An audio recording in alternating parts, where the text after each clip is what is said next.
Hey guys, welcome to part 3 of my ending for Game of Thrones. If you haven't seen the first two, make sure you go and do that, and I'll put the link to them in the description. So, this story starts with Daenerys and Jon arriving to Winterfell after the meeting with Cersei. The first thing they do is call a big meeting with everyone there to make an announcement. Jon speaks with all of them and says they have made a truce with Cersei to defeat the dead, and that Jon has bent the knee to Daenerys. Everyone shows their anger at bending the knee to a Targaryen, and they say that Sansa wouldn't have done this. Daenerys then speaks and claims she is fighting for them, that they are her people. Then, they argue that Daenerys isn't a true Westerosi and that she wasn't raised here. Jon then steps in and tells them they are right. To us she is a foreigner, but she is a foreigner that saved our lives. If it wasn't for her, you wouldn't have a king. She sacrificed her dragon by going into battle to save a few of us, and now she is willing to sacrifice the rest of her dragons and her own life for all of us. To me, that is a queen. All the people of Winterfell then sit down and make no more complaints. After this, Samwell Tarly calls Jon to the side to tell him something. He tells Jon of his true parentage. At first Jon doesn't believe him, but after he shows the proof, he thinks on it. He then tells Sam not to tell anyone else, and Jon then goes to speak with Daenerys in private. Daenerys thanks Jon and tells him he is a good leader. Jon laughs at this and says that he has never been able to lead without someone's help, and without the help he would have died many times. Daenerys then tells him that she always had help too, that her father ruled alone and she doesn't intend on making the same mistakes. She says, "I was better off with the help I had gotten from Jorah, Ser Barristan, Tyrion, and now you." After this, they all leave for the north to go to battle, leaving Winterfell with Littlefinger and Sansa, and you'll remember what happened here from part 1. Before Littlefinger was killed, he had actually sent out some soldiers to find Bran, who is by the weirwood tree. As they approach Bran, he walks into a bunch of crows and they are all attacked. Their eyes are pecked out, and Bran then walks into a group of wolves nearby and kills the soldiers. A few hours afterwards, Bran is still there, and Sansa and Jaime ride up towards him. They ask him to leave with them, but he refuses and says he has to help with the war, so Jaime and Sansa then leave. Then, we see Tyrion speaking with Daenerys in the north after Cersei's army doesn't show up. Daenerys gets furious and blames Tyrion, telling him that he is either stupid for not foreseeing what Cersei would do, or that he betrayed them. And since she knows he is a clever man, she has to believe he betrayed them. Tyrion gives his defense, saying his sister doesn't matter compared to her, and that if he had betrayed Daenerys, why would he have come back to the north with them?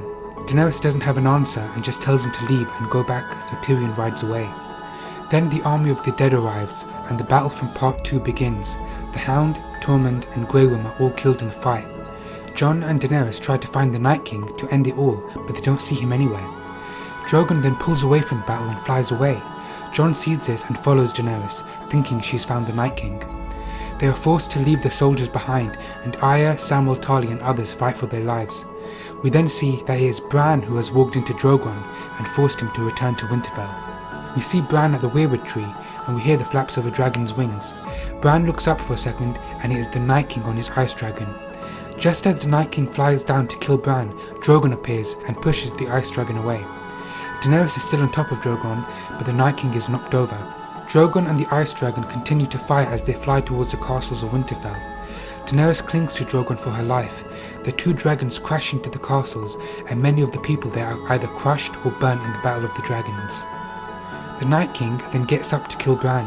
He sees him and takes his sword up to him, but Bran then walks into the wolves again. The Night King fights all the wolves off, but there is one more. A giant Nymeria comes along and attacks the Night King. They fight, but eventually the Night King kills Nymeria. The Night King walks over to Bran, but is stopped one more time by Jon.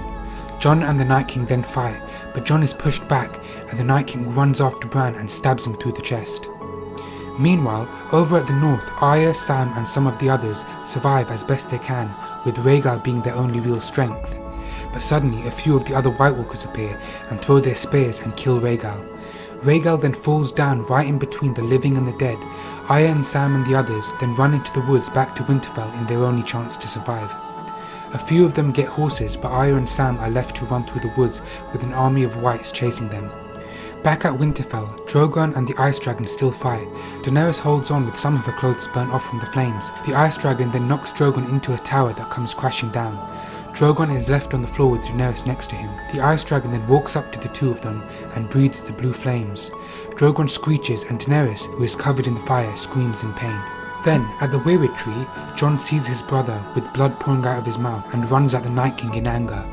He takes his sword and disarms the Night King and then decapitates him. The Night King shatters and a shockwave is felt all over the north. The army of Whites and the White Walkers all die behind Arya and Sam. The Ice Dragon falls, leaving Drogon injured and Daenerys unconscious with a few burns around her body. Jon then walks over to Bran as he dies. He asks him why the Night King was after him, and Bran tells him it's because he knew how to stop the Night King. Bran then dies. Over at Winterfell, smoke fills the air and the buildings are left in ruins. Tyrion then arrives on horseback and he is shocked by what he sees, but he then notices the two dragons and he runs over. He then sees Daenerys unconscious and he cries over her body, but Daenerys then wakes up and Tyrion looks around for other people to help her. Arya, Sam and the other soldiers then arrive too. Sam runs around and looks for Gilly and Little Sam. Sam then finds Gilly on the floor, covering Little Sam with her body as they were both crushed. Arya panics and then sees Jon in the distance. She runs over to him and notices Bran in his arms. She cries and tells Jon that she can't find Sansa. Jon then calls for everyone to look for the bodies and try to find Sansa. Tyrion and Daenerys then speak as she lies in pain. He tells her she shouldn't have gone into battle and should have done what he said. She tells him she needed to show the people what kind of queen she was. Tyrion then jokes and says, by burning their homes to the ground? Daenerys then looks around and sees all the destruction. She notices Samwell Tarly coming towards her crying. He speaks to her and tells her about his father and brother who were killed. She says she is sorry, but it's what needed to be done. He says he understands and that he doesn't really feel for them like he does for Gilly and Little Sam. Daenerys then apologizes for their deaths. Jon then arrives and asks to speak with Daenerys. Jon tells her that being a bastard he always felt alone, but now that he looks around he realizes he was never alone. He always had his family, and he is angry that so many of them had to die for him to truly realize it. He then says that even though he has lost so much, they continue to fight because they all stood together. He tells Daenerys that Rhaegar was killed, and she begins to cry, but he comforts her and tells her that she will never be alone, that he will always stand with her, that he wants to be her king. And that's the end of part 3.